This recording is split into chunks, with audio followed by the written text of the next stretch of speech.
తెలిసినంత వరకు నిన్నటి రోజున అల్లా మాలిక్ అనేటటువంటి మాటని పునః బాబా గారు ఎందుకు ప్రయోగిస్తూ ఉండేవారనేటటువంటి విషయం గురించి మీకు కొంతవరకు విజ్ఞాపన చేసి ఉన్నాను. ఇవాళ శ్రద్ధ, ఆ తర్వాత పక్కన వాడబడినటువంటి సాబూరి అనబడేటటువంటి రెండు మాటల గురించి తెలియచేస్తాను అని అన్నాను. బాబా గారి జీవితంలో ఈ మూడు మాటలకి చాలా ప్రాముఖ్యత ఉంది. అల్లా మాలిక్ అన్న మాటకి, అల్లా మాలిక్ అనేటటువంటి మాట భక్తి భావాన్ని, భక్తి తత్వాన్ని ఆవిష్కరింపచేస్తుంది అని నిన్నటి రోజున చెప్పాను.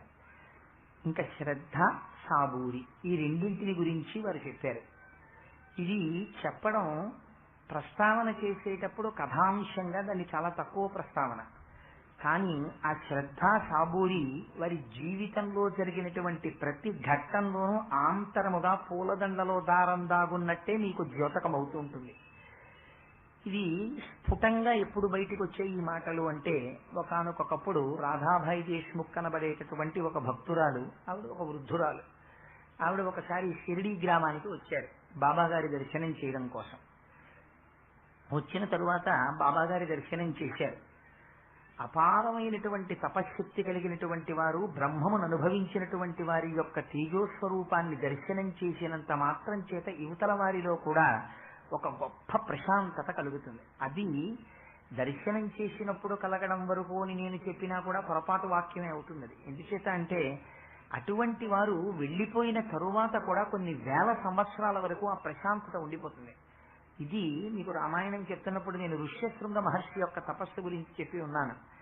అది ఆ తర్వాత శంకరాచార్య స్వామి వారు అరణ్యంలో కూర్చుని ఉండగా ఒక పాము పడగ విప్పి కప్పకి నీడ పట్టేది.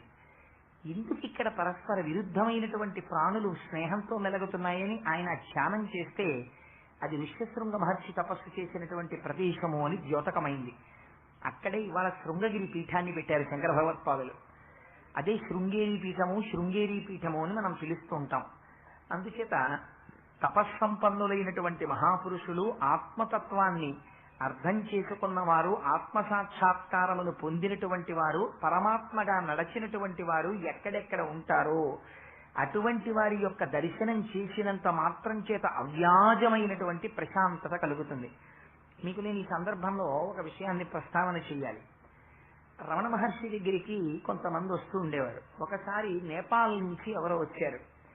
వారు వచ్చేటప్పుడు కొన్ని ప్రశ్నలు రాసుకున్నారు అడగాలి అని, కానీ వారికి నేపాలీ భాష మాత్రమే వచ్చు, రమణ మహర్షిని అడగడానికి అవకాశం లేదు. అందుచేత వారు ఏం చేశారంటే తమిళ భాషలో మాట్లాడగలిగినటువంటి ఒక సేవకుణ్ణి తెచ్చుకున్నారు. తెచ్చుకుని నేపాలీ భాషలో తనకున్న అనుమానాలు వారికి చెప్పారు. వారు తమిళ భాషలో రాసుకుని రమణ మహర్షిని అడగాలనుకున్నారు. రమణుల యొక్క సన్నిధానానికి వెళ్లి కూర్చున్నారు.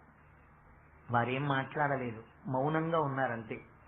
కొంతసేపు అయిపోయిన తర్వాత ఈ నౌకరు వారితో కలిసి బయటికి వచ్చాడు, ఆ నేపాల్ నుంచి వచ్చిన వారితో.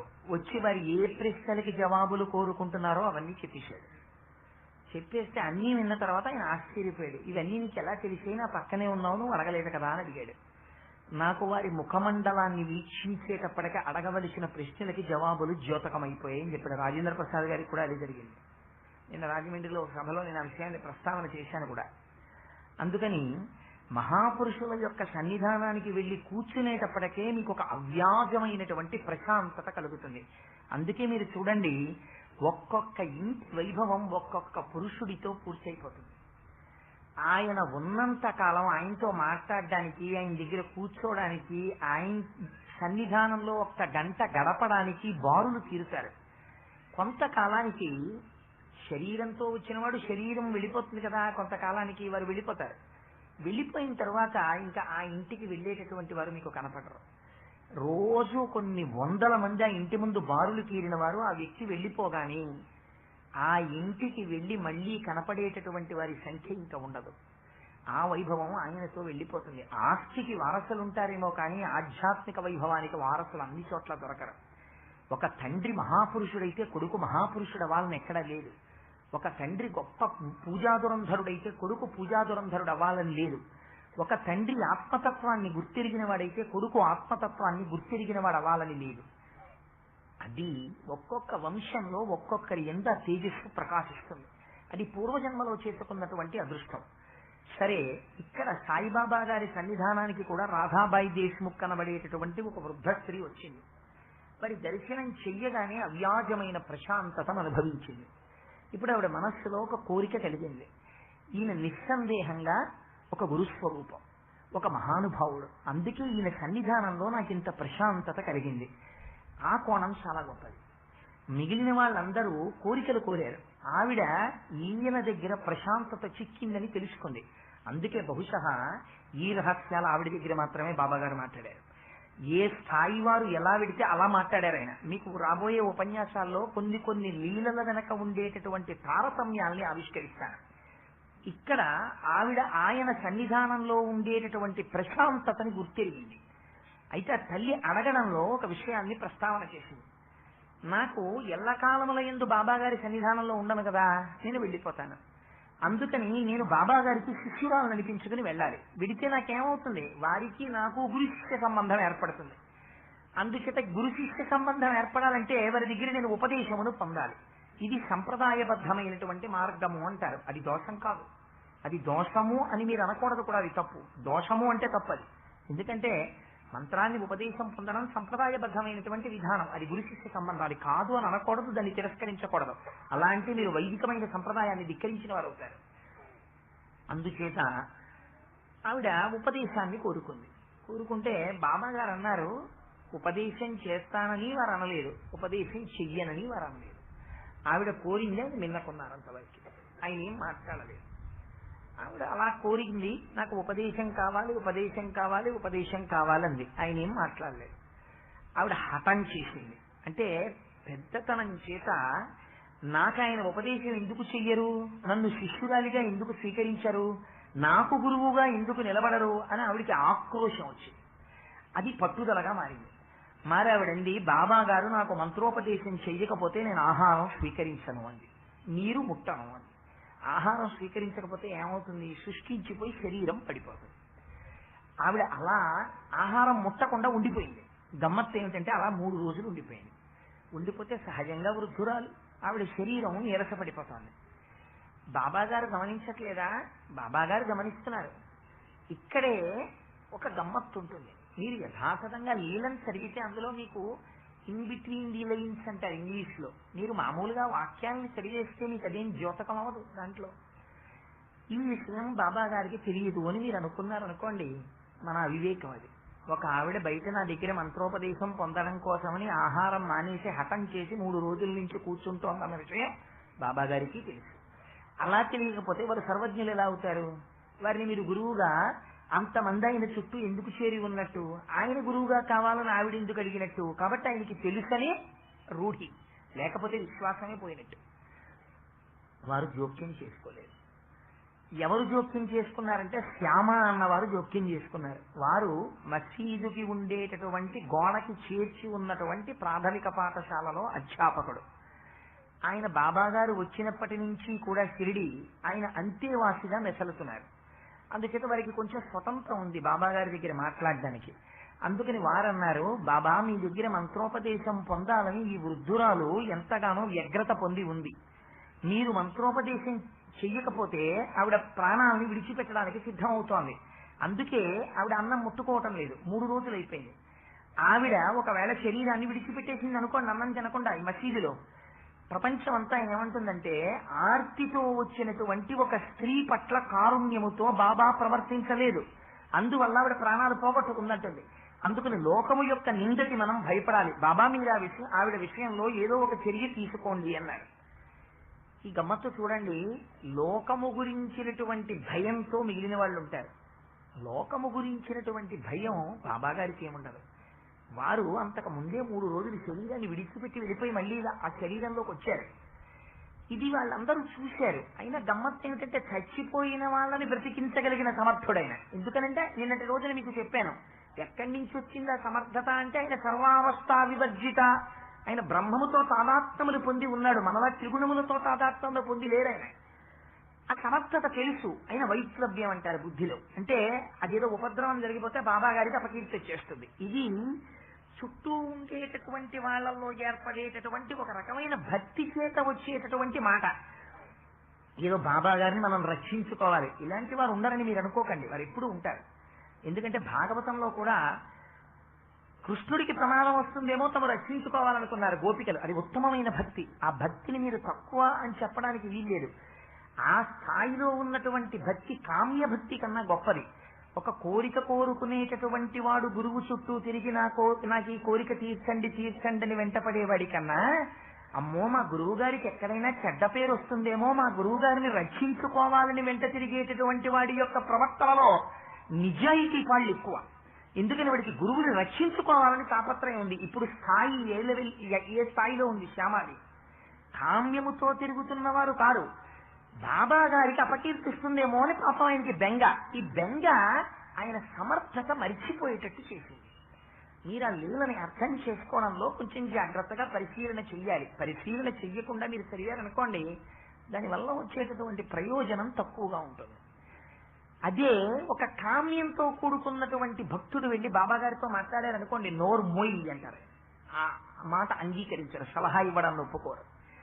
శ్యామ సలహా ఇవ్వడాన్ని అంగీకరించారు. ఎందుకు అంగీకరించారంటే తెల్లవారి లేస్తే ఆయన చుట్టూ తిరగడం తప్ప ఆయనకి ఇంకో ప్రయోజనం లేదు.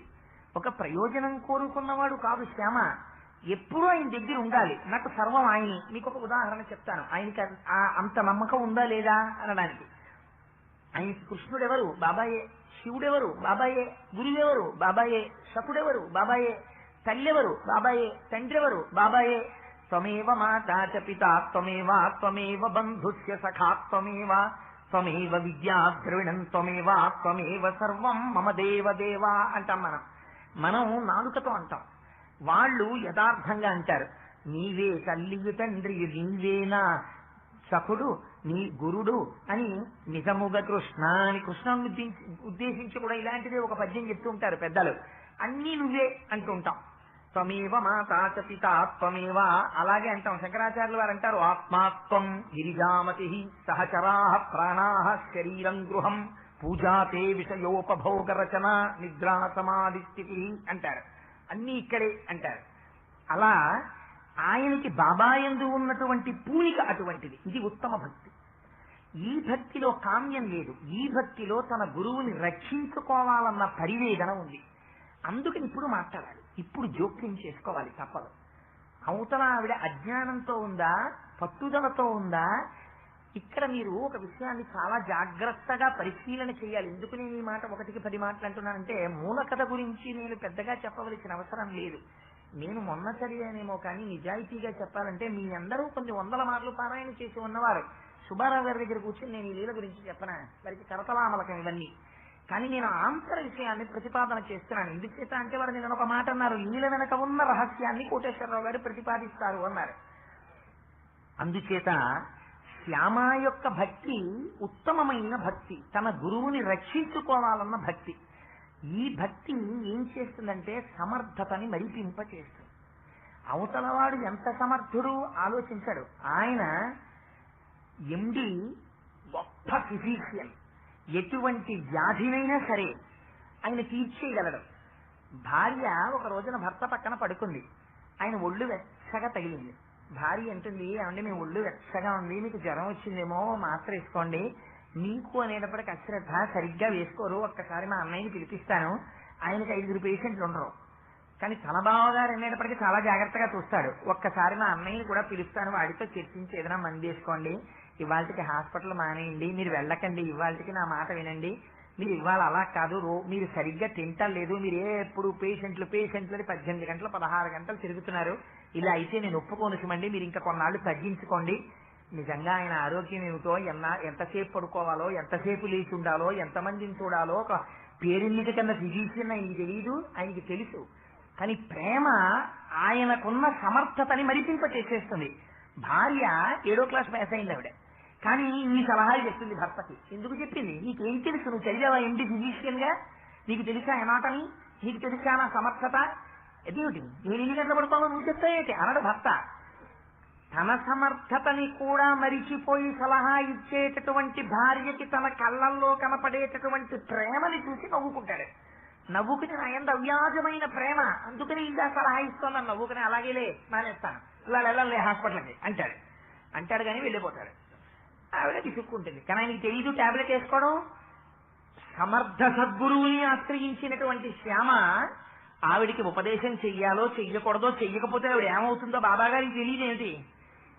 అన్నీ తెలుసున్నవారు బాబాగారిని ఆశ్రయించిన వాడు ఈయన. ఆవిడికి ఉపదేశం చేయకపోతే ఎంత ప్రమాదం బాబాగారికి వస్తుందో ఇవాళ ఈయన చెప్తున్నాడు బాబాగారి దగ్గరికి వెళ్ళి. ఏమనుకోవాలి అప్పుడు అది? అంటే ఏమిరా నాకు తెలీదా అంటే నువ్వు చెప్తే నాకు తెలియాలా అని అడగద్దా బాబాగారు? అడగరు. ఎందుకు అడగరు అంటే అవతల వారికి తమ పట్ల ఉన్నటువంటి అపారమైన ప్రేమకు వశుడయ్యాడు. యోగి అయినా, గురుడైనా, భగవంతుడైనా, తండ్రి అయినా అలాగే వశుడైపోతాడు ఆ ప్రేమకి. ఇది భక్తిలో కొంచెం పై స్థాయి భక్తి. భగవంతుణ్ణి రక్షించుకోవాలన్న భక్తి, గురువుని రక్షించుకోవాలన్న భక్తి, దీనికి వశులవుతారు. అందుకుని వశపడ్డారు బాబాగారు. తప్పకుండా మాట్లాడతాను శ్యామ అన్నారు. మీరు ఈ లీలలు పారాయణ చేయండి అని అనడం వెనకాతల ఒక రహస్యం ఉంది. బాబా మీతో ఎప్పుడు మాట్లాడతారో తెలుసా అండి? మీరు కోరికలు కోరినప్పుడు ఆయన ఏం మాట్లాడరు. అన్నిటికన్నా హీన భక్తి కామ్యము, నన్ను క్షమించండి. అదేమిటండి అయితే కోరిక కోరకూడదా? తప్పకుండా కోరచ్చు. నన్ను అడగకపోతే ఎవరిని అడుగుతారు? అర్థార్థి స్వామి చెప్పేశాడు భగవద్గీతలో. నన్ను కోరిక కోరచ్చాయా నేను తీరుస్తానన్నాడు. కానీ అస్తమానం కోరికలతో బాబా దగ్గరికి వెళ్ళడం హేయమైన విషయము. బాబాని చూడకుండా ఉండలేక నేను వెడుతున్నానండి నిజమైన భక్తి, నిజాయితీ భక్తి. ఆ తర్వాత బాబా మీ వెంటుంటారు. కోరికల కోసం మీరు వెళ్ళేది ఆయన విసుక్కుంటారు. ఒక నాకు తెలియదా విసుక్కున్నారు నిజంగానే. ఇలాగే కోరికలతోటే వస్తారు. ఆధ్యాత్మిక భాండాగారంలో ఉన్న వస్తువులు ఎవరికి అక్కర్లేదని విసుక్కున్నారు. శ్యామ భక్తికి లొంగారు. తప్పకుండా మాట్లాడతాను, పిలవమన్నారు రాధాబాయిని. రాధాబాయి దేశ్ముఖ్ ఆవిడ లోపలికి వచ్చింది. కూర్చోమన్నారు. ఏమమ్మా ఇంత హఠం చేస్తున్నావు? నీ కొడుకు లాంటి వాడినమ్మా, ఈ బిక్షువు మీద నీకింత ఆగ్రహమా? నీకు మంత్రోపదేశం చెయ్యలేదని హఠం చేస్తున్నావా? 3 రోజుల నుంచి అన్నం తినడం మానేశావా? మంత్రోపదేశం చేయించుకునేటటువంటి వాడు ప్రవర్తించవలసినటువంటి విధానం అదే యథార్థంగా. మంత్రోపదేశం పొందడానికి అసలు విధానం ఏమిటో తెలుసా అండి? మీరు ఎన్ని మాటలు గురువుని అడిగినా గురువు ఇవ్వాలని నియమం ఏం లేదు. మీరు ఇవ్వాలి వెళ్ళి మంత్రోపదేశం చేయండి అని అడిగితే 1,00,000 గాయత్రి చేసి మళ్ళీ కనిపించండి అన్నారు అనుకోండి గురువు గారు. మీరు 1,00,000 గాయత్రి చేసి వెళ్ళడమే. అంతేగాని నాకు ఇవాళ ఉపదేశం చేసేయండి అని అడిగితే ఉపదేశం చేసేయాలని ఎక్కడ అయ్యేం లేదు. ఉపదేశం వారి ఇష్టం అయితే చేస్తారు. వారు ఇష్టపడేంత వరకు మీరు తిరగవలసింది. వారు పరిశీలన చేసి చేసి చేసి చేసి ఉపదేశం చేస్తారు. మరి ఆవిడ హఠం చెయ్యొచ్చు అది ఉపదేశం అడిగే విధానమా? కానీ గమ్మత్తు చూడండి. బాబాగారు అన్నారు పిలిచి, అమ్మా నేను పేద భిక్షువునమ్మా, నీ కుమారుడు లాంటి వాణ్ణి, నన్ను ఉపదేశం చెయ్యి అని అడుగుతున్నావు కదా. నేను నీకొక విషయం చెప్తానమ్మా, జాగ్రత్తగా విను. నా గురువులు ఒకరు ఉండేవారు. బహుశా వారు అక్కడ పేరు ప్రస్తావన చేయలేదు. వారు ఎప్పుడూ నామరూపాతీతులే. వారు నామరూపములకు కట్టుబడలేదు బాబాగారు. అందుకని నా గురువు ఒకరు ఉండేవారు. నా గురువు గారు నాకు చెవిలో ఏ మంత్రం చెప్పలేదమ్మా అన్నారు. ఎంత నిజాయితీ అయిన మాట చూడండి. వారు నాకు చెవిలో మంత్రోపదేశం చేయలేదు. మంత్రోపదేశం చేసినప్పుడు కుడి చెవిలో మంత్రాన్ని ఉపదేశం చేస్తారు. వారు నా చెవిలో ఊదలేదు, అంటే నా చెవిలో మంత్రోపదేశం చెయ్యలేదు. మరి ఏం చేశారు వారు అంటే, నేను వారిని అనుగమించి తిరిగాను. వీరు నా గురువు అని విశ్వసించాను అంతే. అసలు నిజంగా మీరు ఆ మాటలు జాగ్రత్తగా అర్థం చేసుకోండి. ఉపదేశం చేస్తే గురువా, కథ చెప్తే గురువా, మార్గం చూపిస్తే గురువా, ఈ ఆలోచనలు ఆయనకేం రాలేదు. ఈయన గురువు నమ్మారంటే. గురువు అంటే ఏమిటి? విశ్వాసం. గురువు అన్న మాటకు అర్థం ఏమిటో తెలుసా అండి? ఆయన గురిని చూపించగలడని మీలో ఉన్న విశ్వాసమునకు గురువు అని పేరు. ఎందుకంటే మీకు ఒక రహస్యం చెప్తాను. శంకరాచార్యులు వారు ఒక సరోవరానికి ఇటువైపు కూర్చున్నారు. పద్మపాదాచార్యుల వారు అటువైపు ఉన్నారు. శంకరాచార్యుల వారు యథాలాపంగా అన్నారు, ఇలా రావోయ్ అన్నారు. ఇలా దారి లేదు, మధ్యలో సరోవరం ఉంది, అలా తిరిగి రావాలి. శంకరులు ఏమనాలి? అలా రావోయ్ అనాలి. కానీ శంకరులు అన్నారు ఇలా రావోయ్ అన్నారు. అది చూశారు పద్మపాదాచార్యులు వారు. ఓహో మా గురువు గారు ఇలా రా అంటున్నారు. మా గురువు గారు ఇలా రా అంటే ఇలా రావడమే. ఇక్కడ మధ్యలో నీళ్లున్నా ఎలా వస్తాను అనకూడదు. నేను అలా రాకూడదు, ఇలా రా అని మా గురువు గారు అన్నారు. ఇలా రావడమే. ఇలా నీళ్ళ నుంచి వెళితే నేను మునిగిపోతానో మునిగిపోనో మా గురువు గారు చూసుకుంటారు. ఆయన మీద నాకున్న గురి ఎటువంటిది? వారు ఇలా రా అంటే నేను వెళ్ళిపోవడమే అంతే అని వచ్చేశారు. అసలు శంకరుడు చూడలేదు. అది గమ్మత్తు. ఆయన అలా వస్తారనే అనుకున్నారు. ఇక్కడ ఇలా రా అని శంకరాచార్యుల వారు కళ్ళు మూసి కూర్చున్నారు. శంకరాచార్యుల వారి మీద గురితో పద్మపాదాచార్యుల వారు నీటి మీద వస్తున్నారు. శంకరుల మీద శిష్యుడికి ఉన్న గురికి పద్మములు పుట్టి కాళ్ళ కింద పట్టాయి మునిగిపోకుండా. కాళ్ళ కింద పద్మములు పట్టబడిన వాడు కాబట్టి ఆయనకి పద్మపాదుడని పేరు వచ్చింది. ఇప్పుడు చెప్పండి, శంకరుల అనుగ్రహం వల్ల పువ్వులు పట్టాయా, శిష్యుడికి గురువు మీద ఉన్న గురి వల్ల పట్టాయా? శిష్యుడికి గురువు మీద ఉన్న గురి వల్ల పట్టాయి పద్మాలు. మీకు అర్థమైందని నేను అనుకుంటున్నాను. ఇప్పుడు గురి ఎవరి మీద ఉండాలి? గురువు శిష్యుల్ని ఇవరే చెడిపోకండ్రా, ఈ చెడిపోకండ్రా, నా వెంటే ఉండండ్రా, నన్ను నమ్మండ్రా అని గురువు గారు వేడుకోవాలా? ఈయన మా గురువు, మా గురువుకి తెలుసు నన్ను ఎలా ఉద్ధరించాలో అన్న గురి విశ్వాసం నీకుండాలా? నీకు ఉంటే ఆయన గురువు, ఆయనకి నీయందుంటే వాత్సల్యం. అది ఆయన గురువు కాడు, నీయందు వాత్సల్యం ఉంటుందంటే. అంతేకాని ఎవరెవరిని ప్రేమించారో వాళ్ళందరూ శిష్యులు ఆయన గురువు అవ్వడు. ఎవరికి వారి యందు గురి ఉందో వారికి ఆయన గురి అవుతాడు, ఆయన గురువు అవుతాడంతే. అందుకే గురువు అంటే ఎవరని అడిగారు రమణ మహర్షిని. గురిని చూపించిన వాడు గురువు అన్నారంటే. ఎంత గొప్ప మాట చూడండి. అందుకని బాబాగారు అన్నారు, నా గురువుని నేను ప్రేమించాను, అనుగమించాను, ఆయనతో తిరిగాను, పడుకున్నాను, లేచాను, ఇలా ఉన్నాను. ఏమిటి నా పని? ఆయన్ని చూడటం. అలా చూస్తూ ఉండేవాడిని. ఎందుకు చూడటం అంటే నాకు ఆయన్ని చూస్తే తృప్తి, గొప్ప ఆనందం. ఏదా మాటకి ఏమైనా అర్థం ఉందా అసలు? వాక్యంలో మీరు ఆ నీళ్ళు చదివారనుకోండి, నేను వారిని చూచుతుండేది వాళ్ళను, వారిని చూచుతున్నప్పుడు నాకు గొప్ప ఆనందము కలిగేది. ఆల్ రైట్, మీరు ఆ వాక్యానికి అర్థం చెప్పండి నాకు. అలా ఆనందం కలుగుతుందా? ఏమిటి వారిని చూస్తూ అలా కూర్చుంటే ఆనందం కలగడం ఏమిటి? అంటే వారు మీ గురువు అని మీకు లోపల నమ్మకం ఉందనుకోండి, వీరు నన్ను ఉద్ధరించగలిగిన మహాపురుషుడు అన్నటువంటి విశ్వాసం మీకుందనుకోండి, ఎంతసేపు వారి వంక అలా చూస్తున్నా కలిగి తీరదు. అలా చూసి చూసి చూసి చూసి చూసి చూసి భ్రమర కీటక న్యాయం అంటారు. గమ్మత్తు ఏంటంటే, పువ్వు లోపల కీటకం ఉంటుంది, పురుగు ఉండి పువ్వులో తిరుగుతూ ఉంటుంది. అక్కడికి గండు తుమ్మెద వస్తుంది. దాని కళ్ళు భయంకరంగా ఉంటాయి, ఇలా పైకి పొటమరించి ఉంటాయి. కాసేపు కందిరీగ అనుకోండి, కందిరీగ మామూలుగా వచ్చి ఇలా తిరుగుతోంది అనుకోండి, నేను ఉపన్యాసం చెప్పగలనా? ఆ కందిరీగని ఇలా అంటాను, ఎందుకని కందిరీగ యొక్క ఝంకారం అటువంటిది. అది వచ్చి పువ్వు మీద ఇలా తిరుగుతోంది అనుకోండి, ఝంకారం చేస్తూ తప్పుడు చేస్తూ, అక్కడే ఉన్న ఇంత పురుగుకి భయం వేస్తుంది. భయం వేసి అలా కందిరీగ వంక చూస్తూ ఉండిపోతుంది. ఇంకది పారిపోవడానికి మార్గం లేదు. అందుకని తన సర్వశక్తులు దాన్నే చూస్తూ ఉండిపోతాయి. అంతే. అలా చూస్తూ ఉండిపోవడంలో ఈ పురుగు కందిరీగ అయిపోతుంది, అయిపోయి అది కూడా ఎగిరిపోతుంది. అదేంటంటే అలా ఎలా అయిపోతుంది అంటే అది సృష్టి రహస్యం. దాన్ని భ్రమర కీటక న్యాయము ఉంది శాస్త్రం. పురుగు భ్రమరం అయిపోయినది అంటే ఎందుకు అయిపోయినది? తదేకముగా చూచుట వలన. మీరు అయస్కాంతాన్ని పట్టుకెళ్ళి దాని మీద ఒక సూది పెట్టి బాగా రాపాడించారనుకోండి, రాపాడించి రాపాడించి రాపాడించి గుండు సూదిని పట్టుకెళ్ళి ఇంకో గుండు సూదిని తగిలించారనుకోండి, ఈ గుండు సూది కూడా అయస్కాంతం అయిపోయి వేరే గుండు సూదిని పట్టుకుంటుంది. గుండు సూది అయస్కాంతము చేత ఆకర్షింపబడవలసినది. అటువంటి గుండు సూది అయస్కాంతం ఎలా అయింది? అయస్కాంతమునకే తగులుకుని రాపాడడం వల్ల గుండు సూదికి అయస్కాంత ధర్మం వచ్చేసింది. ఒక కీటకానికి భ్రమర ధర్మం వచ్చేసింది. తన గురువునే ఉపాసన చేసి తానే గురువు అయిపోయాడు. ఇప్పుడు గురువుకి శిష్యుడికి అభేదం. నేను అలా అయ్యాను. ఇప్పుడు నాకే ఉపాసన ఉంది చెప్పు అంటే దాని అర్థం మంత్రోపదేశాన్ని సాయిబాబా గారు తిరస్కరించారని ఉందా అందులో? నాకు చెప్పండి. అలా తిరస్కరించి మాట్లాడేటటువంటి వ్యక్తి అయితే అనేక మతాల్లో ఉన్న సారాంశాన్ని కూడా అంగీకరించిన మహాపురుషుడుగా బాబా గారి గురించి మీరు చెప్తున్నప్పుడు లీకి మాటలు మాట్లాడి సాంప్రదాయబద్ధంగా మంత్రోపదేశం చేసి ఉద్ధరింపబడిన శిష్య కోటి లక్షల్లో ఉండగా, కోట్లలో ఉండగా దాన్ని బాబా తిరస్కరిస్తారా? అది తిరస్కరించలేదు బాబా. ఆ మార్గాన్ని వారు విమర్శించలేదు.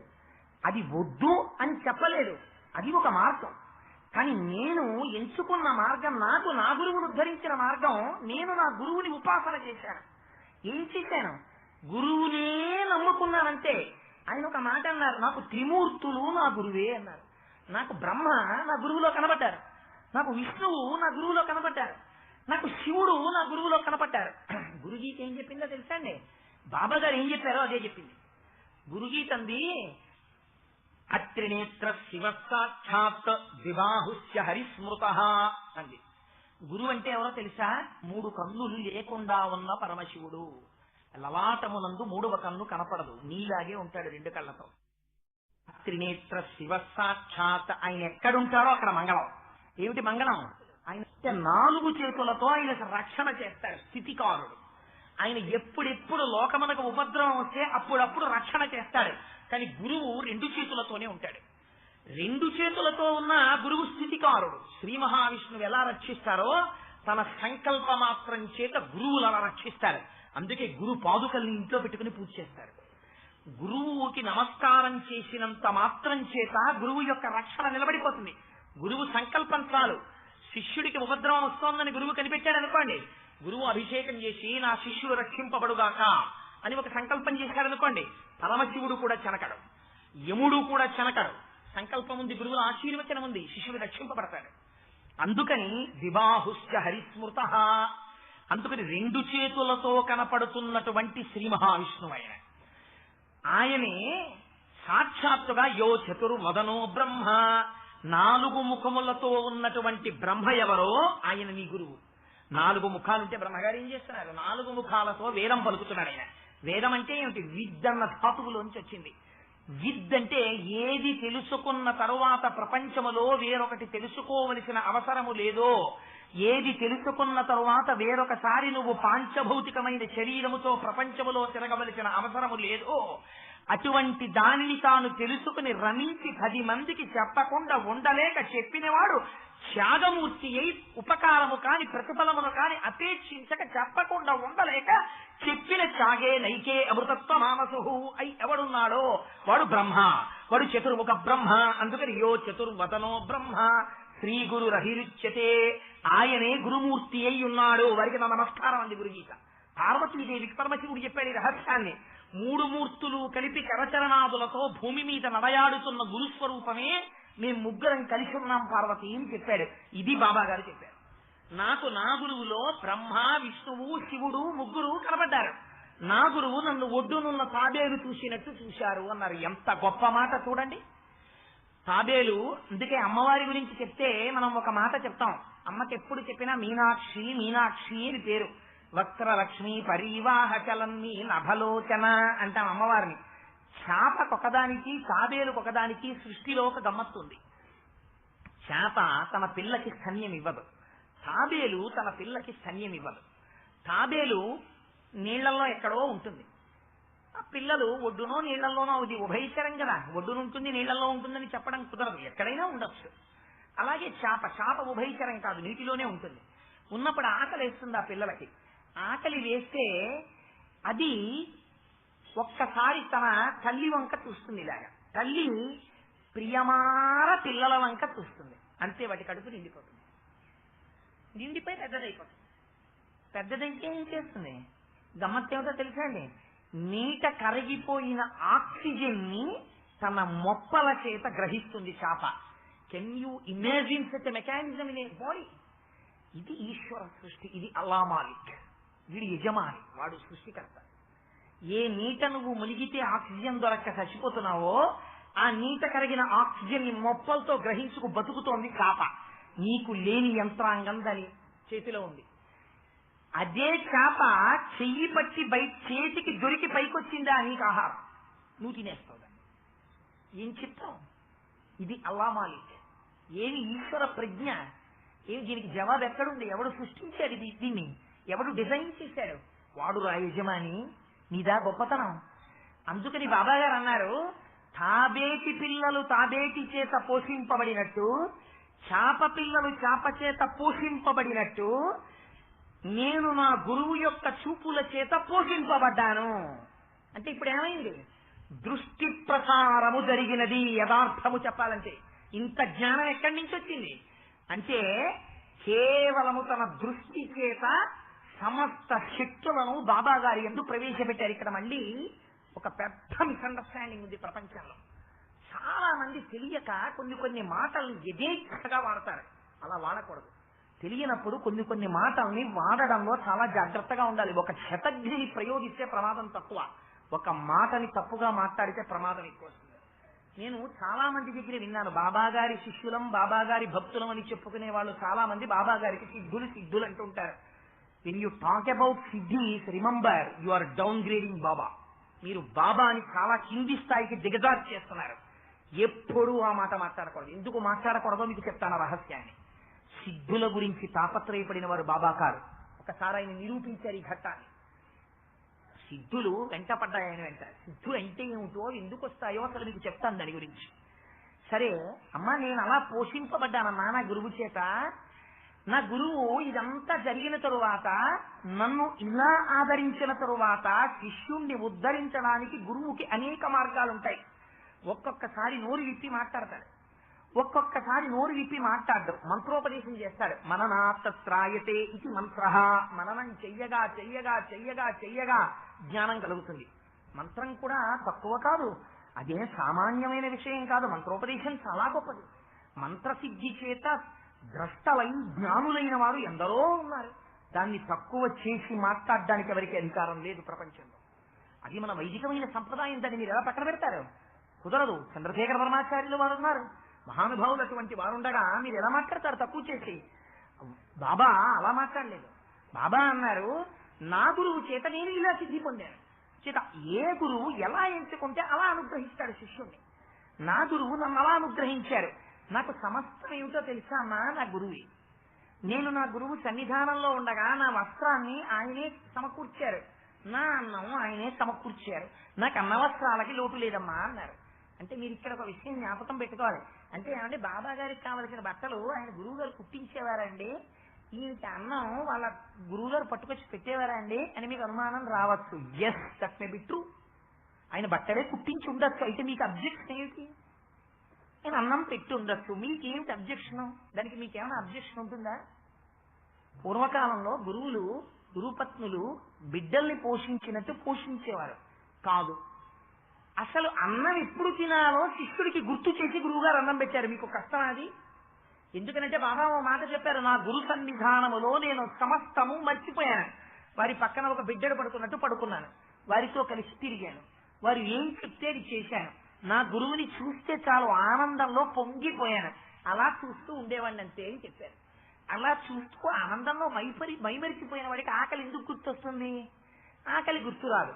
కానీ తండ్రి కొడుకు ఎలా అయినా ఎంసెట్ లో స్టేట్ ఫస్ట్ తెచ్చుకుందామని అన్నం తినడం కూడా డిస్టర్బెన్స్ అని, కాఫీ తాగడం కూడా డిస్టర్బెన్స్ అని, కాఫీ కూడా తాగకుండా అన్నం కూడా తినకుండా ఎంసెట్ పుస్తకాలు చదువుకుంటున్నటువంటి పిల్లవాడిని తండ్రి వచ్చి అలా చదవకరా, అలా చదివితే చాలా దెబ్బతింటావు ఆరోగ్యం, తీరా నువ్వు పరీక్ష కూర్చున్న తర్వాత నిద్ర వస్తుంది, అలా తినకుండా ఉండకూడదురా, తిను అని చెయ్యట్టుకు లాక్కొచ్చి అన్నం పెట్టినట్టు తననే చూస్తూ జగత్తునే మరిచిపోయిన తన శిష్యుడిని కిందకి తెచ్చి, అన్నం తినకపోతే ఉపాధి పడిపోతుందిరా నాన్న, అన్నం తినరా అని పెట్టిన వాత్సల్యాన్ని జ్ఞాపకం చేసుకున్నారు బాబాగారు. తను బట్ట కట్టుకున్నారో కట్టుకోలేదో, కట్టుకున్న బట్ట మాసిపోయిందో మట్టి పట్టిందో, చెమట వాసనే కొడుతోందో ఆయన చూసుకోలేదు. ఆయన మర్చిపోయారు. ఆయనకి ఏంటి ఈ బట్ట మీద వ్యామోహం లేదు, తినవలసిన అన్నం మీద వ్యామోహం లేదు, ఆనందం చిదానంద. శంకరభగవత్పాదులు భజగోవిందంలో అద్భుతమైన మాట అంటారు, యోగరతో వా భోగరతో వా సంగరతో వా సంగ విహీన యద్బ్రహ్మణి రమతే చిత్తం నందతి నందతి నందత్యేవా. ఆ స్థితి చెప్తున్నారు ఇవాళ బాబా గారు. యోగరతో వా భోగరతో వా, యోగంలో ఉన్నాడా భోగంలో ఉన్నాడా, సంగరతో వా సంగ విహీన, ఎవరితోన్నా కలిసి ఉన్నాడా విడిగా ఉన్నాడా, ఇవేం గుర్తుండవు. ఎందుకు గుర్తుండవు అంటే దానికి కారణం ఏమిటి అంటే, సంగరతో వా సంగ విహీన యద్బ్రహ్మణి రమతే చిత్తం, బ్రహ్మముతో కలిసి రమించిపోతున్నటువంటి హృదయానికి నందతి నందతి నందచ్చేవా, ఆనందం ఆనందం ఆనందం, ఇంకోటి తెలియదు, పొంగిపోతూ ఉండిపోతాడంతే. ఏవానందం? అన్నం తిన్నాడా, నీళ్లు తాగాడా, నీళ్లు పోసుకున్నాడా, పూజ చేశాడా, ఇవేమీ తెలియవు. రమణ మహర్షి తపస్సు చేసుకుంటూ తొడల కింద తేళ్లు వచ్చి కొరికేశాయి, ఆయనకి తెలిసిందా? ఆనందంలో ఉండిపోయారు. అది మీరు ఇమిటేట్ చేయగలరా? It cannot be imitated. నేను అదే చెప్తున్నది, ఒక జ్ఞాని మీరు ఇమిటేట్ చేయలేరు. అది మీ బుద్ధికి అందుతుందా? అది మీ బుద్ధికి అందదు. రమణ మహర్షి ఎంతసేపు పూజ చేసేవారండి అని మీరు అడిగారు అనుకోండి, అది ఒక మూర్ఖ ప్రశ్న. అది తెలిసి తెలియని వాడు వేసేటటువంటి ప్రశ్న. ఒక నవ్వు నవ్వుకోవాలంటే మీరు రమణ మహర్షి పూజ చేయడం ఏంటిదే, జపోజల్పశిల్పం సకలమపి ముద్రా విరచన.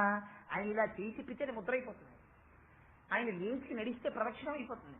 ఆయన నోట్లో ఏదైనా వేసుకుంటే యజ్ఞం అయిపోతుంది. ఆయన పడుకుని నిద్రపోతే సమాధి అయిపోతుంది. ఎందుకు అయిపోతుంది?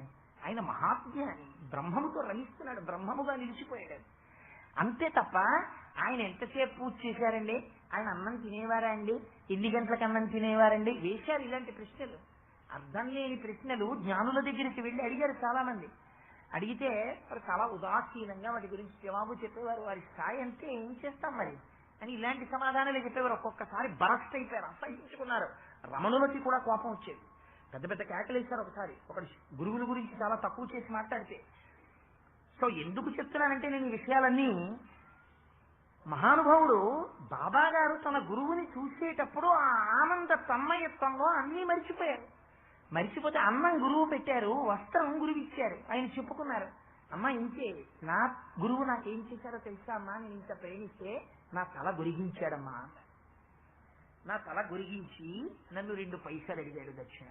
నేను 2 పైసలు దక్షిణ ఇచ్చానమ్మా మా గురువుకి. నువ్వు కూడా అలాగే ఉండడం నేర్చుకో. నువ్వు కూడా నీకు ఏ మంత్రోపదేశం అక్కర్లేదమ్మా. ఎందుకు మంత్రోపదేశం అక్కర్లేదన్నారు అంటే, don't make it a common judgement అయితే. మీరు వెంటనే మంత్రోపదేశాలు ఏవి పనికిరావని బాబా గారు చెప్పారు, ఆ మాట మీరు చెప్పవద్దు. అది వైదిక సంప్రదాయం, అలా అనడానికి మీకు అధికారం ఎక్కడుంది? బాబా గారు అలా చెప్పలేదు. తను ఏది పొందారో ఆ మార్గాన్ని తన శిష్యులకి చెప్పారు. పరంపరాగతము అని ఒకటి ఉంటుంది. మనం మాట చెప్తాం, సదాశివ సమారంభాం శంకరాచార్య మధ్యమాం అస్మదాచార్య పర్యంతాం వందే గురు పరంపరాం అంటాం. అంటే నేను ఏ మార్గంలో ఉన్నట్టు? నేను అద్వైత మార్గంలో ఉన్నాను అని గుర్తు. నేను ఏ జగద్గురువుని ప్రార్థన చేశానో తత్సంబంధమైన తత్వము యందు నేను విశ్వాసమున్నవాడను అని గుర్తు. అందుకని నేను అదే చెప్తానని గుర్తు, దాన్ని నమ్మాను అని గుర్తు. అలాగే గురు పరంపర చెప్తాం. వారి పరంపర ఏంటి? వారు మంత్రోపదేశమును పొందిన పరంపరలో రాలేదు. వారికి మంత్రోపదేశం అవసరమా? సిద్ధి పొందడానికి అనేక మార్గాలు ఉన్నాయి. వారి గురువులు వారిని ఆ మార్గంలో తీసుకెళ్లారు. వారు ఆ స్థితిలో పొందారు. ఒక కీటకము భ్రమరం అయితే మీకు అబ్జెక్షనా? అది ప్రకృతి ధర్మం అవుతుంది. అట్మోస్ట్ కాన్సన్ట్రేషన్ తో అలా కందిరీగ వంక చూసి పురుగు కందిరీగ అయిపోతుంది. నేను ఒప్పుకోనండి అలా అవడం అన్నారనుకోండి, మీ ఒప్పుకోవడంతో సంబంధం ఉందా? మీరు ఒప్పుకోకపోతే మానేయండి, అది అయిపోయిందంటే వెళ్ళిపోయింది. బాబా గారికి అంతే, నేను అలా ఒప్పుకోనండి ఆ పద్ధతి మానేయి. ఆయనకి నష్టమా? నువ్వు ఒప్పుకోకపోతే నువ్వు పాడైపోతావు అంతే. నువ్వు కూడా అయిపోవు, నీ అజ్ఞాన స్థాయిలో ఉండిపోతావు. పాడైపోవడం కూడా ఏమి ఉండదు. నువ్వు ఏ స్థాయిలో ఉన్నావో ఆ స్థాయిలో ఉంటావు. దాని గురించి పరిశీలన చేసావు అనుకో, నువ్వు మెట్టెక్కుతావు. అందుకొచ్చే ఆ లీలలు. ఒక్కొక్క లీల వెనక రహస్యం ఏంటంటే, నువ్వు ఈ కోణంలో విచారణ చెయ్యి. విచారణ చేసిన కొద్దీ, చిలికిన కొద్దీ వెన్నొస్తుంది. నువ్వు ఎంత విచారణ చేస్తే అందులోంచి మధురమైన పదార్థం బయటికి వస్తుంది. ఇది ఆరగించు, ఇది అమృతత్వం. ఇది నిలబెడుతుంది, నిన్ను అమృతత్వం వైపుకి తీసుకెడుతుంది. అందుకుని వచ్చాయి ఆ లీలను. అందుకని ఆయన అన్నారు, అమ్మా నేను పొందినది ఇది, అందుకని నేను నీకు మంత్రోపదేశం ఎలా చేస్తాను? నేను పొందలేదుగా గురువు దగ్గర. నేను పొందని మంత్రం ఒకటి ఉందనుకోండి, నాకే రాదు పేలు మంత్రం. మీరు వచ్చాయా కోటేశ్వరారు, నాకు మీరు చాలా విషయాలు చెప్తుంటే విన్నాను. అక్కడికి వెళ్ళి రామాయణం చెప్పారు, ఇక్కడికి వెళ్ళి సౌందర్యలహరి చెప్పారు, ఇక్కడికి వచ్చి బాబా గారి గురించి చెప్పారు. ఇన్ని చెప్పిన వాడికి పేలు మంత్రం రాకుండా ఉంటుందా? ఖచ్చితంగా వచ్చి ఉంటుంది. అందుకని మీరు పేలు మంత్రం ఉపదేశం చేయండి అన్నారు అనుకోండి, నేను ఏం చెప్పాలి? అయ్యా నేను యథార్థంగా చెప్తున్నానండి, నేను పేలు మంత్రం ఉపదేశం పొందలేదు నా గురువుల దగ్గర. మరి మీకు అల్లప్పుడు ఎప్పుడో తేలు కుట్టిందంటే, మీ అబ్బాయికో మీ అమ్మాయికో మీ ఆవిడికో తేలు కుడితే మీరు పట్టుకొచ్చి కొంచెం విభూతి రాస్తే మీ ఆవిడికి నొప్పి తగ్గిపోయిందిట, ఇంక ఏ ఇంజక్షన్ చేయలేదట, మరి అది ఎలా జరిగింది అన్నారు అనుకోండి. ఇప్పుడు నేను అంటాను, అయ్యా నేను నమ్ముకున్న పరమేశ్వర స్వరూపం ఒకటి ఉంది, ఆ పరమేశ్వర స్వరూప సంబంధమైనటువంటి స్తోత్రం చదువుకుంటూ వాడు నాకు దిక్కు అని ఓం త్రయంబకం యజామహే సుగంధిం పుష్టివర్ధనం ఉర్వారుకమివ బంధనాన్ మృత్యోర్ముక్షీయమృతాత్ అంటూ విభూతి పెట్టాను, తగ్గింది. తప్ప నాకు తేలుమంత్రం రాదండి, నేను ఇప్పుడు తేలుమంత్రం ఉపదేశం పొందినవాడును కాను అన్నాను అనుకోండి. అంటే మీరు అన్ని ఉట్టిది అలాగంటారు కోటేశ్వరారు, మీకు తేలుమంత్రం రాకపోవడం ఏంటంటే మీకు వచ్చే ఉంటుంది తప్పకుండాను. ఇన్ని శ్లోకాలు చెప్పారు, ఇన్ని పద్యాలు చెప్పారు, ఇన్ని ఉపన్యాసాలు చెప్పారు, ఇంకోటి తేలుమంత్రం మీకు రాదంటే మేము నమ్మమండి, మీకు వచ్చి ఉంటుందన్నారు అనుకోండి. మిమ్మల్ని తృప్తిపరచడానికి మీకు తెలియదుగా ఉపదేశం చేయకపోతే, మీరు అప్పటిదాకా ఉపదేశం పొందలేదంటే మీకు తెలిసేది తేలుమంత్రం, మీకు తెలియదు కదా. కాబట్టి నేనేం చెప్తే మంత్రం కదా, అదొక మంత్రం. ఎందుకంటే మీకు తెలియనప్పుడు నేను ఏం చెప్పానో అది మంత్రం అవ్వాలి. అందుకని మీ చెవులో నేను ఏదో చెప్పాను అనుకోండి, కాకా కీకి కూకు, ఇదే తేలు మంత్రమో అన్నాను అనుకోండి, అమ్మ ఇది రహస్యం అమ్మా, మీరు మళ్ళీ ఎవరికి చెప్పకూడదు సుమా, నేను మీకు శాసనం చేస్తున్నాను, మీరు ఉపదేశం చేయకండి అన్నాను అనుకోండి, మీరు ఏం చేస్తారు? తేలుకు వచ్చిన వాళ్ళందరినీ పిలిచి, అయ్యా నేను చేస్తాను, నీకేం పర్లేదు, నువ్వు అట్టకాడ ఏదో పట్టుకుని కాకా కీకి కూకుని పైకి అనకుండా ఏదో అట్టకాడిచ్చి ఇలా ఇలా అంటారు. అంటే ఏమైంది, మీరు ఉపదేశం పొందాలనుకుంటారు. కానీ ఇప్పుడు మీరు నిజాయితీ పనులు, ఎందుకంటే మీరు అమాయకత్వంతో నన్ను అడిగారు, నాకు తెలియని దాన్ని నేను మీకు ఉపదేశం చేశాను, మీరు నమ్మారు, మీకు విశ్వాసం ఉంది, మీరు అది మంత్రం అనుకుంటున్నారు. పాడైపోయిన వాడు ఎవడు చెప్పండి? తను తెలియనిది, తను పొందనిది తనకి తెలుసున్న వాళ్ళ అవతల వారు నమ్మారని చేస్తే యువతల వాడు దొంగ, వీడికి నిజాయితీ లేదు. బాబా అలా దొంగగా ఉండాలనుకుంటారా? బాబా నిజాయితీని బోధిస్తున్నారు. నువ్వు ఏ గురువు దగ్గర ఎలా వెళ్ళావో ఆ గురువుకి శిష్యుడుగా నిలబడ్డం నేర్చుకో. నా గురువు దగ్గర నేను ఇలా నేర్చుకున్నానమ్మా, నాకు ఇంతకు మించి రాదు, నేను ఇలా సిద్ధి పొందాను, నువ్వు నన్ను గురువుగా పెట్టుకోవాలనుకుంటున్నావా? నేను ఏది చేశానో నువ్వు అది చెయ్యి అంతే. నేను ఇలా చేసి ఉత్తమగతులు పొందాను, నేను పొందలా? ఇవాళ మీ అందరూ నన్ను బాబా బాబా అంటూ నా చుట్టూ తిరగట్లా? నీకు విశ్వాసం ఉంటే అమ్మా నువ్వు కూడా అలాగే చెయ్యి. నువ్వు ఏ మంత్రోపదేశానికి ప్రయత్నించకు, నన్ను గురువుగా కదా పొందాలని నువ్వు అనుకుంటున్నావు, అందుకు కదా మంత్రోపదేశం చేస్తే గురువుని అనుకుంటున్నావు. మంత్రోపదేశం అక్కర్లేదమ్మా, నేను నా గురువుని అలా ఆరాధన చేశాను, నువ్వు నన్ను అలా ఆరాధన చెయ్యి, నా యందు నమ్మిక ఉంచు, నీ మనస్సులో నా స్వరూపాన్ని పెట్టుకో, అస్తమానం బాబా బాబా బాబా అనుకుంటుండు, నీ దృష్టి నాయందే ఉంచు, అంతర్ముఖురాలు ఇక్కడ ఉంటే ఎదురుకుండా కనబడక్కర్లేదు, ఎక్కడ ఉన్నా నా స్వరూపాన్ని ధ్యానం చేస్తుండు, బాబా బాబా బాబా అంటుండు. నేను చేసింది అదే కదా నా గురువుతో, నేను నా గురువుతో సమాన స్థాయిని పొందాను కదా, ఇప్పుడు గురు శిష్య అభేదమైంది, నువ్వు కూడా అలా అవుతావు. ఒకనాడు నీకు నాకు భేదం ఉండదమ్మా.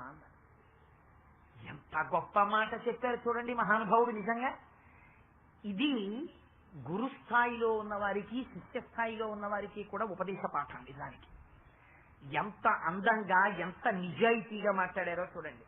మాట్లాడుతూ ఒక విషయం చెప్పారు, వెంటనే మనకు అనుమానం వస్తుంది, ఏమంటే అలా మనస్సులో పెట్టుకుని ఆరాధన చేస్తే కూడా మనం అలా అయిపోతామండి, అయితే సాయిబాబా గారిని కూడా నేను మనసులో పెట్టుకుని అలాగే బాబా బాబా బాబా అనుకుంటూ ఎప్పుడు వారినే తలుచుకుంటే నేను కూడా సాయిబాబా గారి స్థాయి పొందేస్తానా అని అనుమానం వస్తుంది కదా మనకి. అందుకని వెంటనే బాబా నివృత్తి చేశారు దాన్ని. రాధాబాయి దేశ్ముఖ్ మనందరి తరపున ప్రతినిధి, అక్కడ జ్ఞాపకం పెట్టుకోండి. ఆవిడ she is not a character, she is not a individual, she is not a person, it is a personality representing the entire world. ఆ స్థితిలో వారు ఒక సమర్థ గురువుగా కూర్చున్నారు. సమస్త జగత్తుని రాధాబాయి దేశ్ముఖ్లోకి పెట్టారు. పెట్టి ఇప్పుడు ఒక మాట చెప్తున్నారు, అమ్మ నేను కూడా నా గురువుని ఇలా ఉపాసన చేశాను, అప్పుడు నా గురువు ఏం చేశారో తెలుసా, నా తల గురిగించారన్న. మనకి ఈ మాట మీరు పుస్తకంలో చదివారనుకోండి, మీకు కాఠిన్యము తోస్తుంది కదా. కొన్ని పుస్తకాల్లో ఇదే వాక్యాన్ని ఉపయోగం చేశారు, ఇదే వాక్యాన్ని ప్రయోగం చేశారు. వారు నా తల గొరిగించిరి అన్న మాటనే వాడారు. నేను అందుకే దాన్ని నేను ఇంకొక రకంగా వాడగలను. వారు నా కేశఖండనం చేయించారనగలను, లేకపోతే వారు నా యొక్క తలనీలాలన్నింటినీ తీయించారు అని అనగలను. కానీ నేను ఆ మాటలు వాడలేదు. ఎందుకు వాడలేదు అంటే, మీ అందరూ పారాయణకి అలవాటు పడిన వారు కనుక పారాయణలో మీరు ఏ పుస్తకంలో ఏ భాషకు అలవాటు పడ్డారో ఆ భాషని ఇవాళ నేను వాడాను. నా తల గొరిగించారమ్మా వారు అన్నారు. అంటే మీరు మామూలుగా పారాయణ చేసేస్తున్నారు అనుకోండి, ఇది చదివేస్తున్నారు అనుకోండి, మీరు ఎందుకు తల గొరిగించడం గురువు అని మీకు ఒక అనుమానం రావాలి కదా. అదేమిటండి అంత నమ్ముకుని ఆయన చుట్టూ తిరిగితే తల గొరిగించడం ఏమిటండి, తల వెంట్రుకలు ఎందుకు తీయించడం బాబా గారికి? మీకు అనుమానం రావద్దు. అనుమానం వస్తే కదా మీకు పారాయణ చేసింది నిజం. మీకు మనస్సులోకి వెడుతోందని ఏమిటి గుర్తు, దాని మీద మీకు నిజమైనటువంటి యథార్థమైనటువంటి నిజాయితీతో కూడిన అనుమానాలు రావాలి. అంటే అదే పనిగా ఇప్పుడు వాళ్ళు వచ్చినట్టు అనుమానాలు వచ్చేమని కాదు నా ఉద్దేశం. కీలకమైన చోట్ల తల గొరిగించడము అంటే దాని ఉద్దేశం, మనందరం కూడా వెంకటాచలం పెడతాం, శ్రీశైలం పెడతాం, సింహాచలం పెడతాం, అన్నవరం పెడతాం. పెడితే ఏం చేస్తాం? తలనీలాలు ఇచ్చేసామంటాం. తలనీలాలు ఇచ్చేసామని చెప్పి ఏం చేస్తాం? వెళ్ళి టామ్ ష్యూరిన్ షెడ్స్ అని ఉంటాయి, అంటే కళ్యాణ కట్ట, దాన్ని చవరశాల అంటారు. మీరు చాలా జాగ్రత్తగా గుర్తుపెట్టుకోవాలి. చవరశాల వేరు, కళ్యాణ కట్ట వేరు. కొంతమంది అమాయకంగా కొన్ని ప్రశ్నలు వేస్తూ ఉంటారు, ఏమండి చీకటి పడ్డాక తలనీలాలు ఇవ్వచ్చా? అది తలనీలాలు ఇవ్వడానికి అదేం చవరశాల కాదు, అది క్షవరం చేయించుకోవడానికి అయితే నియమం ఉంది, నిజంగా క్షవరం చేయించుకోవడానికి నియమమే లేదు. అన్నం తినేసి మధ్యాహ్నం ఆఫీస్కి వస్తూ స్కూటర్ దిగి అక్కడికి వెళ్ళి తువ్వాలు కప్పుకుని షేవ్ చేయించుకొచ్చేస్తున్నారు. దానికి నియమం, ఎప్పుడు పడితే అప్పుడు అలా చేయించుకోకూడదు. అసలు ఇంకా నిజాయితీగా మాట్లాడితే ఆచారకాండ ప్రకారం వీడి క్షవరశాలకు వెళ్ళి చేయించుకోకూడదు, ఇంటికి క్షురకుడు వచ్చి చేయాలి. అయితే మనం అంతరం పాటిస్తున్నామా అంటే అది వేరు మాటలు. కొన్ని మహాప్రభు నేను దాని గురించి ప్రస్తావన చేయట్లేదు. ఇప్పుడు కళ్యాణకర్త అంటే దాని పేరు క్షవరశాల అని పెట్టారా? నీకు చీకటి పడ్డాక చేయించుకుంటావా, శుక్రవారం చేయించుకుంటావా, మంగళవారం చేయించుకుంటావా, ఏకాదశి నాడు చేయించుకుంటావా, ద్వాదశి నాడు చేయించుకుంటావా? అయితే క్షవరానికి అయితే నియమాలు. దాని పేరు క్షవరశాల అని పెట్టినప్పుడు నీకెందుకు నియమాలు? అది కళ్యాణకర్త. కళ్యాణకర్త అంటే ఏమిటి దాని ఉద్దేశం అంటే, భగవంతుడు శరీరంలో ఇన్నుండగా ఏ వద్దని ఈ వెంట్రుకలు పుచ్చుకోవడం ఏంటి? ఘంటసాల గారు అయితే అందమైనటువంటి మాట ఒకటి అన్నారు, మా సిగపాయ చేనుంది చిడుమడి చేసేవా నవ్యచి జీలాస అన్నారు. ఇదేం సంతోషం అయ్యా, వెంట్రుకలు తీసేస్తుంటాం మేము వస్తే అన్నారు. ఎందుకు తలనీలాలు ఇచ్చేస్తుండడం? మనందరం వెంకటాచలం వెళ్ళి తలనీలాలు ఇస్తాం. ఒక కొడుకు తండ్రిని అడిగాడు అనుకోండి, నాన్నగారు ఎందుకండి తలనీలాలు ఇవ్వాలి, గోళ్ళు ఇవ్వకూడదా అని అడిగాడు అనుకోండి. కోసినప్పుడు నొప్పి లేనివి రెండున్నాయి శరీరంలో, గోరుంది వెంట్రుకుంది. వెంట్రుకే ఎందుకు ఇవ్వాలి నాన్నగారు, గోళ్ళు ఇస్తాను అన్నాడు అనుకోండి ఒక కొడుకు. అంటే ఇప్పుడు తండ్రి చెప్పాలిగా జవాబు, లేదు నాన్న నా వెంట్రుకలే ఇవ్వాలి అని చెప్పాలి. నాన్నగారు బోడిగుండి ఎందుకు చేయించుకోవడం, వెంట్రుకలు ఇవ్వాలన్నప్పుడు 3వ 4వ పీకి ఇవ్వకూడదా, అన్నీ ఎందుకు ఇవ్వాలి నాన్నగారు అని అడిగాడు అనుకోండి, చెప్పాలిగా తండ్రి. మరి ఎందుకు ఇస్తున్నావు తిరుపతి అడిగితే తలనీలాలు? ఇదే వాళ్ళ గురువు గారు చేశారు. మీరు తిరుపతి వెళ్ళి మీ అందరూ తలనీలాలు ఇస్తున్నారు కాబట్టి మీ అందరికీ తెలిసి ఎందుకు ఇస్తారో నేను చెప్పక్కర్లేదు ప్రత్యేకంగా వేదిక మీద. అందుకే సాయిబాబా గారి గురువు గారు కూడా అడిగారు, కానీ నేను చెప్పాలని మీరు అనుకుంటున్నారా? నాకేం అభ్యంతరం లేదు, చెప్తాను. ఎందుకు ఇస్తున్నాను తలనీలాలు అంటే, మనకి అన్నిటికన్నా దేని మీద వ్యామోహం అంటే, మన వ్యామోహమునకు ప్రతీక తల వెంట్రుక. చొక్కాకి గుండీ పెట్టుకోకపోతే పర్వాలేదు, వాడు వచ్చేస్తాడు బజార్లోకి. కానీ ఒక్కొక్కడికి ఎంత తాపత్రయమో చెప్పలేను. హార్ట్ పేషెంట్ గభాలన గుండెపోటు వస్తే నాలిక కింద పెట్టుకోవలసిన మాత్రం మర్చిపోతాడేమో కానీ స్కూటర్ దిగ్గానే ఇలా దువ్వుకోవడానికి ఒక పాకెట్ కోమ్ పెట్టుకోవడం మర్చిపోడు. ఎందుకు? అదొక్కదానికి ఎందుకు జేబులోది అంటే, నీ తాపత్రయం నీ దేహమునకు సంబంధించిన అందమంతా దీని మీద ఉందని. అందుకే దీక్ష తీసుకుంటే మొదటి నియమం ఏం చెప్తారో తెలుసా అండి? కేశ సంస్కారం వదిలిపెట్టమంటారు. తల దువ్వుకోవడానికి వీలు లేదు. తల స్నానం చేసేసి విచ్చలవిడిగా జుట్టు పడిపోయి ఉండాలి. అంటే మరిచిపోయాడు, శరీరమునందు తాదాత్మ్యత లేదు, జుట్టు దువ్వుకోవాలన్న విషయం మరిచిపోయి ఉన్నాడు. ఎందుకు మరిచిపోయాడు అంటే, భగవంతుని యొక్క నిరంతర స్మరణ యందు జుట్టు దువ్వుకోవాలన్న విషయం కూడా జ్ఞాపకం రాలేదు. అందుకే దీక్షితుడు కనపడితే వెంటనే నమస్కారం చేస్తాడు, మరి దీక్షితుడండి. సరే, అందుచేత తలనీలాలు ఇచ్చేస్తున్నామంటే ఏమిటి గుర్తు? అహంకారమును విడిచిపెట్టేశాం. తల బుద్ధిస్తాం. ఈ తలని వంచడం చాలా కష్టం. ఇలా వంచడు. ఎందుకని వంచడు? నాకు తెలియకపోవడం ఏంటండి, నాకు అన్నీ తెలిసి నేను పెద్ద మళ్ళీ వెళ్ళేది ప్రసంగానికి, నేను వెళ్ళక్కర్లేదు, నేను ఇన్ని మాటలు పారాయణ చేశాననుకుంటున్నారు, నాకు అన్నీ తెలిసి నేను వినక్కర్లేదంటాడు. అసలు వినడానికే రాడు వాడు. ఒకవేళ వచ్చాడు అనుకోండి, వాడు బాబా గారి దగ్గర ఇలా ఉంచి నమస్కారం చేయడు, ఇలాగే చేస్తాడు. ఆయన ఇలా అడుగుతారు. ఎందుకు అడుగుతారంటే, బుద్ధిస్థానమైనటువంటి శిరస్సుని ఉంచితే మీ అహంకారాన్ని వంగినట్టు. తల నీలాలే తీసేశారనుకోండి, మీ అహంకారాన్ని ఆయన పాదముల యందు సమర్పణ చేసేసినట్టే. ఇప్పటిదాకా స్వామి నేను నేను నేనని ఇలా చూపించాను, ఇది కాదు. దీని లోపల ఉండి నిర్వర్తిస్తున్నటువంటి మంగళ స్వరూపుడవు నువ్వు. నువ్వు ఉండడం గొప్ప, నువ్వు చేయించడం గొప్ప. నేను నేనన్న అహంకారమా గొప్ప? అహంకారం గొప్ప కాదు తండ్రి, నేను కాదు. నేను నీ పాదదాసుడను, నేను నీ కింకరుడను, నీ సేవకుడను. ఇన్ని మాటలు నాకు చెప్పడం చేత కాదు.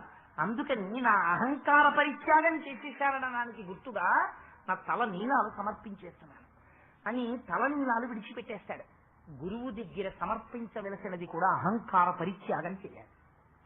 అందుకే గురువుల దగ్గరికి వెడితే ఎప్పుడూ కూడా తను సాధించినటువంటి విజయములను ఏకరవు పెట్టకూడదు గురువుల దగ్గర. అందుకే సుందరకాండలో తను దాటినప్పుడు ఎంతమంది రాక్షసుల్ని చంపారో వానరులకు చెప్తారు హనుమ. రాముడి దగ్గరికి వెళ్ళేటప్పటికి సీతమ్మ వైభవం చెప్తారు, కానీ తన గొప్ప చెప్పరు. ఎందుకు చెప్పరు? యథారూపాం యథావర్ణాం యథాలక్ష్మీం చ నిశ్చితాం అస్త్రౌషం రాఘవస్యాహం తేజమా సాధితామయా సీతమ్మ ఎలా ఉంటుందని రాముడు చెప్పాడో అలాంటి సీత నాకు దర్శనమైందన్నారు. ఆత్మ ఎలా ఉంటుందని చెప్పేది గురువు చెప్తాడు. ఆ గురువు దగ్గరికి వెళ్ళి తన ఎలా ఆత్మ సాక్షాత్కారం పొందాడో మళ్ళీ గొప్పగా గురువుకి చెప్పకూడదు. గురువుగారు నేను ఇంత తపస్సు చేశానండి, తపస్సు చేసినప్పుడు ఇలా అయిందండి, తపస్సు చేసినప్పుడు అలా అయిందండి. ఈ గురువు దగ్గర నువ్వు నేనన్న మాట ప్రయోగించకూడదు. గురువుగారు మీ పాద దాసునండి, మీ చేతి పనిముట్టునండి, నేను అనుభవిస్తున్నదంతా గురువు గారు మీ యొక్క అనుగ్రహం అండి, నా సర్వము మీరే, మీరు తప్ప నాకు అనన్య శరణాగతి, నాకు వేరొక దిక్కు లేదు, మీరే నాకు సమస్తమని గురుపాదముల దగ్గర. అందుకే గురువుకి నమస్కారం చేసేటప్పుడు చేసే నమస్కారం వేరు, మిగిలిన వారికి చేసే నమస్కారం వేరు. పెద్దలకి మీరు నమస్కారం చేస్తే ప్రవర చెప్పి చేస్తారు, ఇలా కుడి చెయ్యి ఎడం చెయ్యి మీద వేసి. ఇంకా కొంత స్థాయిలో చేస్తే కుడి చెయ్యి పైన వేసి ఎడం చెయ్యి ఇలా పెట్టి పాదములు పట్టి నమస్కారం చేస్తారు. గురువుకి నమస్కారం చేసేటప్పుడు అలా చేస్తే సరిపోతుంది. శాస్త్రాంగం చెయ్యాలి గురువు దగ్గర కనీసం. అప్పుడు మా ఇంట్లో దీవాన్ అడ్డొచ్చిందండి, కుర్చీ అడ్డొచ్చిందండి అన్నారనుకోండి, శిరస్సు గురువు పాదములకు తగలాలి నమస్కారం చేసేటప్పుడు, తగిలేటట్టు నమస్కారం చెయ్యాలి. అహంకార పరిత్యాగం జరిగినప్పుడు ఆ వినయానికి గురువు పొంగిపోతాడు. పొంగిపోయి నోటి వెంటో మాట వచ్చేస్తుంది, శివో రక్షతు అంటే. శివ నువ్వు రక్షించదవుగాక అంటాడంతే, రక్షింపబడతాడు. ఈ పారవస్యం గురువు పొందుతాడు. గురువు వేరొక దానికి లొంగడు. దేనికి లొంగుతాడు? కేవల శుశ్రూషకే లొంగుతాడు. అందుకే రాముడు ఎలా లొంగాడు? సత్యేన లోకాన్ జయితి దీనేన్ దానేన రాఘవ గురువున్ శుశ్రూషయా ధనుషా యుధిశాస్త్రవాన్. మనకి చూపించాడు ఆయన. గురువుల్ని ఎలా వశం చేసుకున్నాడు రాముడు? శుశ్రూష చేత అన్నాడు. అంచేత నేనేం చేశాను? నా గురువు నా జుట్టు గొరిగించారు అంటే నా అహంకారాన్ని నా గురువు తీసుకురాశారు. నా గురువు దగ్గర మొట్టమొదట వెళ్ళినప్పుడు నేను కూడా నా అంతటి వాణ్ణి, నేనేదో ఇంతటి వాణ్ణి, నేనంతటి వాణ్ణి అనుకునేవాణ్ణి. నా గురువు ఒక్కొక్క మాట మాట్లాడుతుంటే ఆ మాటలు వింటుంటే అబ్బా ఏం స్థాయి రా, ఎంత అజ్ఞానం రా, ఎంత అమాయకత్వం రా, నా అంత వాణ్ణి నేను అనుకున్నాను రా, నా స్థాయి ఏమిటో మహానుభావుడు చూపించాడు రా అని వారి ముందు నా అహంకారాన్ని పరీక్షించి వారి పాదముల మీద పడిపోయాను. ఇప్పుడు తలనీలాలు తీసుకున్నారా? వారు తీశారా? వారు తీశారు.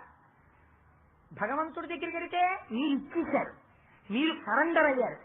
అక్కడ వారు గురువేం చేస్తాడు? శిష్యుడు మొదట వచ్చినప్పుడు అహంకారంతోనే వస్తాడు. ఎవ్వడూ కూడా శిష్యుడు వచ్చినప్పుడు పరిపూర్ణ జ్ఞానంతో వచ్చాడు. అలా వచ్చేది శంకర భగవత్పాదులు, గోవింద పాదుల దగ్గరికి వస్తారు. అది రేరెస్ట్ కోయిన్సిడెన్స్. అలా సృష్టిలో ఉండదు, ఎక్కడో ఉంటుంది.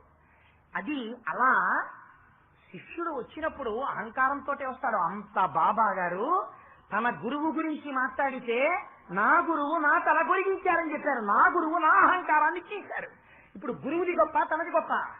గురువుది గొప్ప. బాబాలో అహంకారాన్ని తీసిన వారు బాబా గురువు గారు. నువ్వు బాబాని గురువుగా నమ్మి సమర్థ సద్గురు సాయినాథ మహారాజ్కి జై అనాలంటే ఇట్ ప్రిన్సపోజెస్ ఏ కండిషన్. నీ అహంకారాన్ని బాబా తీసేశారని నువ్వు అంగీకరించగలగాలి. నీ అహంకారాన్ని బాబా పాదాల దగ్గర నువ్వు విడిచిపెట్టాలి. విడిచిపెట్టి నువ్వు నిలబడాలి. నిలబడి ఈ మాట చెప్పాలి. ఇది బాబా తన లీలలో తన నోటి వెంట ఈ మాట చెప్పారు. చెప్పడంలో లీలకున్నటువంటి వైభవం అది, దాని వైశిష్ట్యం అది. అందుకని నా తల నా గురువు గురిగించారు, నా అహంకారాన్ని నా గురువు తీసేశారు. ఇప్పుడు నేను లేదు, నేనన్న ఫాల్స్ నేను లేదు, అబద్ధపు నేను లేదు. ఏది అబద్ధపు నేను? దీన్ని చూపించి దీనికున్న వైభవాన్ని చూపించి నేనన్నాం. ఈ ఉపాధి దీనికి చాలా వచ్చు అని పొంగిపోవడం, ఇది చాలా పొడుగ్గా ఉంటుంది పొంగిపోవడం, దీనికి ఉద్యోగం ఉంది పొంగిపోవడం, ఇది ఇంత తింటుంది పొంగిపోవడం, దీనికి 2 బిడ్డలున్నారు పొంగిపోవడం, దీనికి ఒక పెళ్ళం ఉంది పొంగిపోవడం, దీనికి దండలేస్తారు పొంగిపోవడం. ఇన్ని ఎక్కడ వెళ్ళిపోతాయి? మాకురు ధన జన యవ్వన గర్వం హరతి నిమేషత్కాల సర్వం మాయామయమిదమఖిలం హిత్వా బ్రహ్మపదం సంప్రదిస్తా. ఒక్క మాట అన్నారంటే శంకరాచార్య వారు, ఇన్నిటినీ కాలం ఒక్కటే తినేస్తుందిరా అన్నారు. ఇంకే గురువు అంటే ఏమన్నారు? కాలం వచ్చి లోపలున్న దాన్ని పైకి తీసేసింది అనుకో, దీనికి వేస్తున్న దండలు వేరొక దానికి పడతాయి, అవి ఆఖరి దండలు. దీనికున్న భార్య ఆ జన్మతో ఇక సరి, దీనికున్న బిడ్డలు ఆ జన్మతో సరి, దీనికున్న ఐశ్వర్యం ఆ రోజుతో సరి, దీనికున్న ఉద్యోగం ఆ రోజుతో సరి. అటెండెన్స్ లో ఆ డేట్ తర్వాత ఎర్రింకుతో కొట్టేస్తే ఎక్స్పైర్డ్ అండ్ సో డేట్ అని రాసేస్తారు. ఆనాటి వరకే జీతం డ్రా చేస్తారు. ఇందులో ఉన్న దీన్ని విడిచిపెట్టి దీనితో తాదాత్మ్యత పొందిన నాడు దీనిని కాలస్వరూపంలో ఈశ్వరుడు తీసేస్తే దీనితో ఉన్నవన్నీ కూడా ఎగిరిపోతాయి. కానీ ఈ అహంకారాన్ని ఇందులో ఉండగా గుర్తించి ఇది కాదురా ఇందులో ఉన్నది నేనురా అని గుర్తించేతో అహంకారాన్ని తన వాక్ ప్రజ్ఞతో గురువు తీస్తున్నాడు. తీసి స్వస్వరూప దర్శనం చేయిస్తున్నాడు. ఇది తలగొరిగేసడం. ఎంత గంభీరమైన మాట మాట్లాడారో చూడండి వారు. అది ఒక చిన్న మాట, 7 రోజుల ప్రసంగం ఆ ఒక్క మాటకి చాలు. ఎంత మహోత్కృష్టమైన మాట. సాయి ఏకాదశి సూత్రములని 11 చెప్తారు, కానీ నా దృష్టిలో ఈ మాట అన్నిటికన్నా గొప్పది. నా గురువు నా తల గొరిగించారన్న మాట బాబా లీల అర్థమైతే డాండ డడాండ నిడదంబుల జాండము నిండ మత్త వేదండము నెత్తి చెప్పుకుంటాను. ఎప్పటికైనా నా అహంకారం పోతే నా గురువు నా తల గొరిగించారని చెప్పుకుంటాను. ఏనుగెక్కి ఢంకా బద్దలగొట్టి చెప్పుకుంటాను. బాబా చెప్పుకున్నారు. బాబా